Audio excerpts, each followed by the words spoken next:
Mən Qazi İsaq antiterror əməliyyatları zamanı yaralandım. Bədənimdən 3 güllə yarası aldım.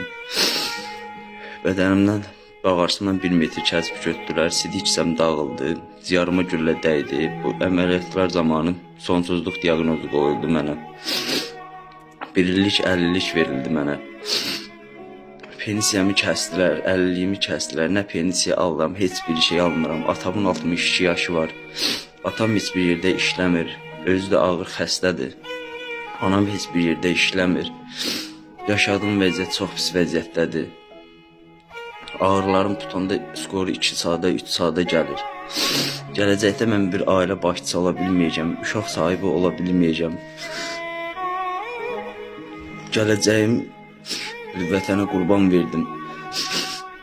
İndi bugünkü gün qoyulan hörmət, verilən dəyər budur. Pensiyamı kəsdilər, 50'liyimi kəsdilər.